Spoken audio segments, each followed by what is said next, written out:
व्यापारी एकता, व्यापारी एकता जिंदाबाद। उत्तर प्रशासन होश में हो, होश में आओ, होश में आओ। उत्तर प्रशासन होश में हो, होश में आओ, होश में आओ। व्यापारी एकता जिंदाबाद, जिंदाबाद, जिंदाबाद। व्यापारी एकता जिंदाबाद, जिंदाबाद, जिंदाबाद। रोहतक प्रशासन होश में आओ, होश में आओ, होश में आओ। रोहतक प्रशासन होश में आओ, होश में आओ, होश में आओ। ये आज रोहतक का समस्त व्यापारी वर्ग, चाहे जिस भी संगठन से जुड़ा हुआ था, वो आज यहाँ पर इसी बात को लेकर एसपी महोदय से हम लोग मिले हैं। कल हम लोगों ने एक निजी बैठक की थी और उस बैठक में ये निर्णय लिया था कि 12 बजे हम एसपी साहब से इस बारे में बात करेंगे।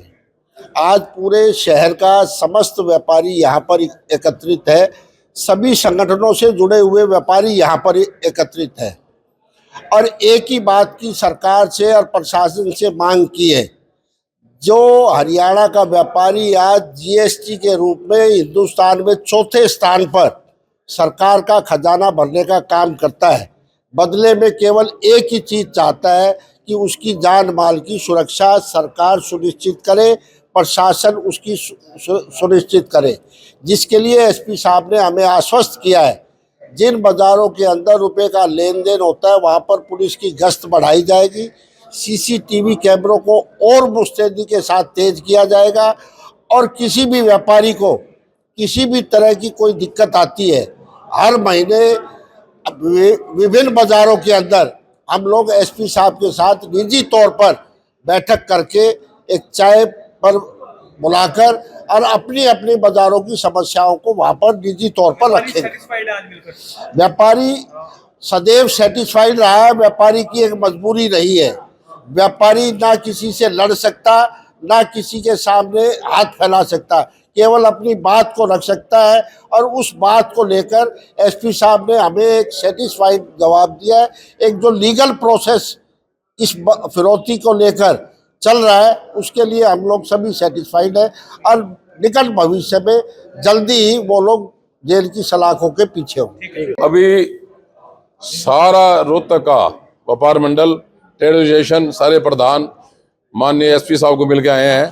उन्होंने आश्वासन दिया है कि आगे से ये कानून व्यवस्था दुरुस्त की जाएगी और हमें उम्मीद रखते हैं जब इतने बड़े अफसर ने आश्वासन दिया है तो जल्द ये कानून व्यवस्था नहीं होगी। अगर नहीं हुई तो हम अपना हिसाब से जो भी अपना प्रदर्शन करेंगे या नीचे बैठेंगे, ऊपर बैठेंगे, हड़ताल करेंगे। बाकी व्यवस्था फिलहाल तो बड़ी खराब है। हम एसपी साहब से विश्वास करके अब डिप्टी कमिश्नर साहब को मिलने जा रहे हैं कि उनके से भी प्रेशर से शायद ये मामला ठीक हो जाए।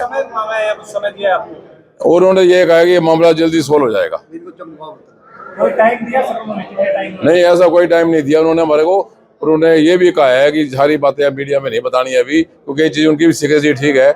इसलिए हमें तो उम्मीद रखते हैं कि एसपी साहब जल्द से जल्द हमारे व्यापारियों में जो भय है उसको कम करेंगे और उनको करना भी चाहिए, ये उनकी जिम्मेदारी है। वो भी हमने बता दिया उनको, वो भी एफआईआर की बात रख दी है। जैसे ही अब फैसला होगा हम कर देंगे। अभी हम डिप्टी कमिश्नर साहब को मिलने जा रहे हैं। जो धमकी के बारे में हम आए हैं, जो जिस तरह की थ्रेट चल रही है लोगों को, कोई नीचे पैसे दे रहा है, कोई दबाव में आ रहा है, कोई किसी तरीके से एसपी साहब से मिले हैं। हमने सारी व्यवस्था को बताया सभी व्यापारियों ने और एसपी साहब ने अच्छी तरीके से सुनी है, पॉइंटों को नोट किया है।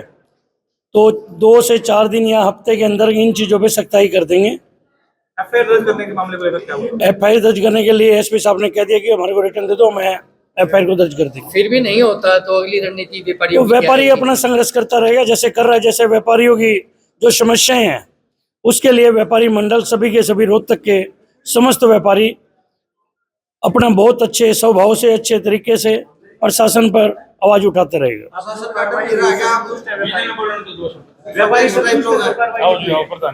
क्या जी? व्यापारी संतुष्ट इतना है कि आश्वासन दिया, इतना तो विश्वास हमें करना पड़ेगा व्यापारियों को।